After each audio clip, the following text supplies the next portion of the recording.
Hi வணக்கம். எல்லாருமே September 5 release ஆன நம்ம தளபதியோட கோட் மூவியை பார்த்துருப்பீங்க. உங்களில் எத்தனை பேருக்கு அந்த படம் பிடிச்சிருக்குன்னு சொல்லுங்கள். எனக்கு அந்த படம் பர்சனலாக பிடிச்சிருந்தது. நான் ஃபர்ஸ்ட் டே ஷோவே போய் பார்த்துட்டேன். நல்லா இருந்தது. லென்த்தாக இருந்தாலுமே நிறைய இன்ட்ரெஸ்டிங்கான விஷயங்கள் இருந்தது. படம் கொஞ்சம் போர் அடிக்காமல் போச்சுன்னே சொல்லலாம். இப்போ வரைக்கும் பார்த்தீங்கன்னா ஹவுஸ்ஃபுல்லாக நிறைய தியேட்டரில் ஓடிட்டு இருக்கு. லாஸ்ட் வீக் திரும்ப ட்ரை பண்ணும்போது கூட டிக்கெட்ஸே கிடைக்கல, அவ்வளோ சூப்பராக இருந்தது. பட் அதை பற்றின சில சுவாரஸ்யமான விஷயங்கள்லாம் நான் சொல்லணும். படத்தில் பார்த்தீங்கன்னா நிறைய டெக்னாலஜிஸ், நிறைய கேமியூஸ், நிறைய யூஸ் பண்ணியிருக்காங்க. சிவகார்த்திகேயன் வராரு, பிரசாந்த் நடிச்சிருக்காங்க, பிரபுதேவா நடிச்சிருக்காங்க. ஸோ இந்த மாதிரி நிறைய பேர் இருக்காங்க. கேப்டன் விஜயகாந்தோட ஏஐ வருது. பட் இது எல்லாத்தையும் தாண்டி இந்த படத்தில் ஒரு முக்கியமான ஒரு வித்தியாசமான விஷயம் இருக்குது. நான் படம் பார்த்த அடுத்த நாளே இதை எடுத்து வச்சுட்டேன். பட் அதை ஸ்பாய்லராக இருக்க வேணாம் அப்படின்றதுனால நான் சொல்லலை. இப்போ ஆல்மோஸ்ட் தியேட்டர்லேருந்து எடுக்க ஆரம்பிச்சிட்டாங்கன்னு நினைக்கிறேன். சீக்கிரமே ஓடிடியில் வந்துடும். இப்போ சொல்லலாம். வெங்கட் பிரபுவை பற்றி நான் மெயினாக சொல்லி ஆகணும். ஏன் அப்படின்னா, உன் வீட்டு விபூதி எடுத்து உனக்கே பட்டை அடிக்கிறதுல உண்மையிலேயே திறமையான ஆளாக தாங்க இருக்கீங்க. எதுக்கு சொல்கிறேன்னா, எதுக்கு இந்த படத்தில் வந்து விஜயகாந்தை ஏஐயில் கொண்டு வரணும் அப்படின்னு நிறைய பேர் கொஸ்டின் பண்ணாங்க. அதுக்கு படம் முடிஞ்சதுக்கப்புறம் வெங்கட் பிரபு சொல்லியிருந்தாரு, நாங்கள் விஜயகாந்த் சார் இருக்கும்போதே அவங்க பெர்மிஷனோட தான் நாங்கள் ஏஐ கிரியேட் பண்ணோம். சார் இருக்கும்போதே அந்த போர்ஷன் போய் காட்டலான்னு பார்த்தோம். பட் அதுக்குள்ள அவர் தவறிட்டாருன்னு சொல்லியிருந்தாங்க. அப்போது அவர் இறந்ததுக்கான ட்ரிபியூட் இது கிடையாது, ட்ரிபியூட்டாக மாறிடுச்சு. அப்புறம் ஏன் விஜயகாந்த் இதில் கொண்டு வரணும்? ஃபர்ஸ்ட்டு. ரெண்டாவது என்னன்னு பார்த்தீங்கன்னா, இந்த டிஏஜிங் க்ளோனிங் கான்செப்ட். இது எதுக்கு படத்தில் சம்மந்தமே இல்லாமல் இதை பண்ணணும்? விஜய்க்கு ஆல்மோஸ்ட் க்ளீன் ஷேவ் பண்ணாலே அவர் டிஏஜிங் கிட்ட தான் இருக்காரு. அப்புறம் எதுக்கு அவருக்கு இந்த தாடி, இந்த ஸ்டைலு, ஹேர் ஸ்டைல்லாம் வச்சாங்க அப்படின்றது எனக்கு தெரியல.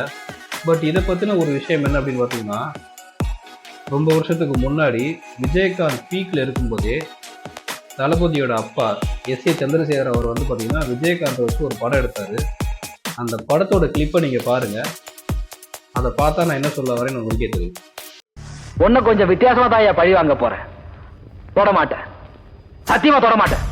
கத்தி எடுக்க மாட்டேன், துப்பாக்கி எடுக்க மாட்டேன். ஆனா அவனை துடிக்க வைப்பேன். ஏன்டா இந்த மாயாண்டியை பிடிச்சோம் நீ காலமெல்லாம் ரத்த கண்ணீர் வடிக்கணும்? அதை நான் பார்க்கணும். வர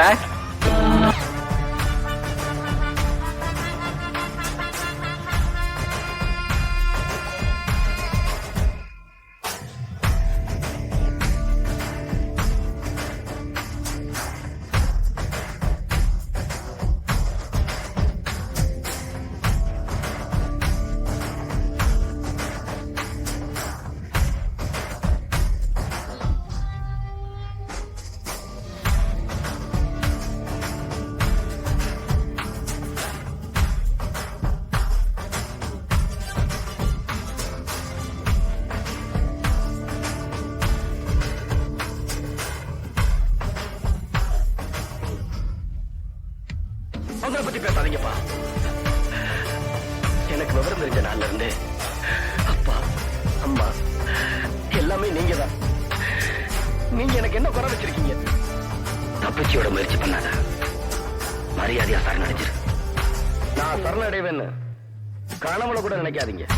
உன்னை அரெஸ்ட் பண்ணாம எங்கிருந்து போக மாட்டேன். எஸ்பி சார் வராதீங்க, ஷூட் பண்ணிடுவேன். தைரியம் இருக்க சொல்றேன். வேண்டாம், நான் ரொம்ப மோசமானவன். கிட்ட வராதீங்க.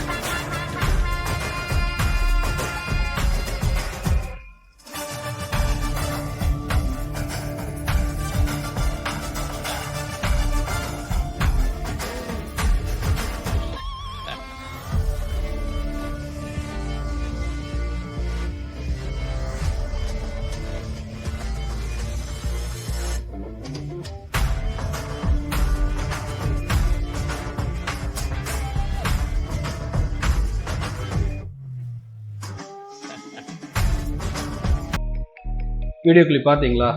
இப்போ இந்த வீடியோ கிளிப்பில் பார்த்த இந்த விஷயத்தை தாண்டி எதுக்கு இந்த டிஏஜிங் இதெல்லாம் பண்ணியிருக்காங்க அப்படின்னு பார்த்தீங்கன்னா, அந்த டிஏஜிங் கெட்டப் அப்படியே விஜய் அவர்கள் நடித்த டொக்கோமோ விளம்பரத்தில் அவர் என்ன கெட்டப்பில் இருந்தாரோ அதான் பண்ணியிருக்காங்க. எக்ஸ்ட்ரா கீழே கொஞ்சம் தாடி வச்சுருக்காங்க. இந்த டிஏஜிங் கான்செப்ட் எங்கேருந்து எடுத்தாங்க அப்படின்னா, நான் சொன்ன விஜயகாந்த் சாரோட படத்தோட அப்படியே வில் ஸ்மித்தோட படம் ஒன்று இருக்குது, ஜெமினி மேன் சொல்லிட்டு. அந்த ஜெமினி மேனில் இதே க்ளோன் கான்செப்ட், இதே டிஏஜிங் கான்செப்ட் இருக்குது. அதையும் கொண்டு இதில் சிங்க் பண்ணியிருக்காங்க.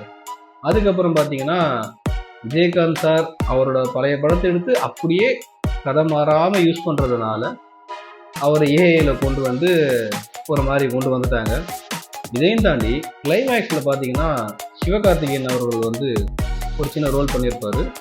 கொஞ்சம் ஃபன்னாக இருந்தாலும் கன்னை கொடுக்குறப்ப இனிமேல் நீங்கள் தான் அப்படின்னு சொல்லி விஜய் கொடுப்பாரு. அப்போது சிவகார்த்திகேயன் சொல்லுவார், ஓ இதை விட உங்களுக்கு வேற ஒரு முக்கியமான வேலை இருக்குன்னு நினைக்கிறேன், நீங்கள் போங்க சார் இதை நான் பார்த்துக்கிறேன்னு சொல்லியிருப்பாரு.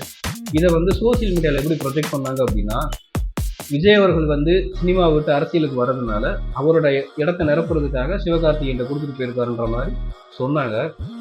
ஆனால் வெங்கட் பிரபு அவர்கள் வந்து பார்த்தீங்கன்னா ஒரு இன்டர்வியூவில் சொல்லியிருப்பாரு, அந்த ரோலுக்கு நான் முதல்ல வந்து சிம்புவை தான் நான் அப்ரோச் பண்ணேன் அப்படின்னு சொல்லியிருப்பாரு.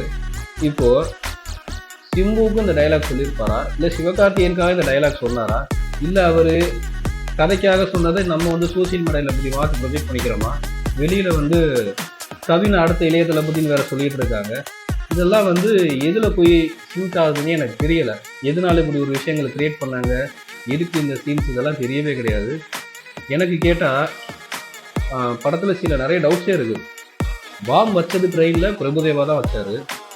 ஆனால் பாம் பிளாஸ்ட் ஆனதுக்கு விஜய் மட்டும் பழி வாங்க வேண்டிய அவசியம் இல்லை. எனக்கு நீ இருந்தது தெரியாதுன்னு சொல்கிறாங்க இல்லையா, அதே மாதிரி விஜய்க்கும் அவங்க ஃபேமிலி இருந்தது தெரியாதுல்ல. ரெண்டாவது, விஜய் அவர்கள் வந்து பார்த்தீங்கன்னா மோகன் ஃபேமிலி, மோகனை வந்து ட்ரெயினில் பிடிக்க போனப்போ பிரபுதேவா தான் கூட்டிகிட்டு போயிருப்பார், வா பார்த்துக்கலான்னு. ஒரு வேளை மோகனை பிடிக்க போயிருந்தா கூட அவங்க ஃபேமிலியை பார்த்துருப்பாங்க, காப்பாற்றி கூட இருக்கலாம். அப்போ இதுக்கு பின்னாடி இருக்கக்கூடிய மிகப்பெரிய பிரச்சனையே வந்து பிரபுதேவா தான் பண்ணியிருக்காரு. பிரசாந்துக்கு பெருசாக வந்து ஸ்கோப்பே இல்லை. அவருக்கு இந்த கேரக்டரை கொடுத்ததுக்கு வேற யாரையாவது அடிக்க வச்சிருக்கலாம் அப்படின்றது என்னோட ஒப்பீனியன். அதையும் தாண்டி எனக்கு படத்தில் ஒரு மிகப்பெரிய ஒரு குழப்பமான விஷயம் என்ன அப்படின்னா, அந்த ட்ரெயின் ஃபைட்டில் அவர் வந்து மெட்ரோ ஸ்டேஷனுக்கு போவார், ஜெயராம் மெட்ரோ ஸ்டேஷனுக்கு போவார் அப்படிங்கிறதே வந்து மகன் விஜய்க்கு தெரியாது. ஏன்னா பாம்பு வந்து காரில் போட்டிருப்பாங்க, அங்கேருந்து தப்பிச்சு தான் அவர் மெட்ரோக்கே வருவார். பட் ஆனால் மெட்ரோவில் போய் நம்ம இந்த மாதிரி கொண்டுட்டு அவரை கொலை பண்ணிட்டு நம்ம தப்பிக்கிறப்ப சிஎஸ்கே ஜெர்சியை போட்டு போகணும், ஒரு ட்ரெயினில் இத்தனை பேர் சிஎஸ்கே ஜெர்சியில் வருவாங்க, அவங்களோட மிங்கிள் ஆயிரும் அப்படிங்கிற ஒரு கான்செப்ட் எடுத்திருப்பாங்க இல்லையா. இது கிட்டத்தட்ட தூம் 2ல கிருத்திக் ரோஷன் பண்ணியிருப்பாங்க. ஒரு டைமண்டை திருடிட்டு ஒரு மாரத்தானில் போய் மிங்கிள் ஆயிருப்பாரு. பட் அவர் பிளானே அதுதான், மாரத்தானில் போய் கனெக்ட் ஆகணுன்ற மாதிரி பிளான் பண்ணி வந்திருப்பாங்க. பட் இதில் இவர் ட்ரெயினுக்கு போறாரு அப்படின்றதே இவருக்கு தெரியாது. ஏன்னா இவர் வந்து சேஸ் பண்ணிட்டு இருக்காரு. தூம்ல அவர் தப்பிச்சு போவாரு, போலீஸ் சேஸ் பண்ணுவாங்க. இதுல ஜெயராம் தப்பிச்சு போறாரு, விஜய் சேஸ் பண்ணிட்டு இருக்காரு.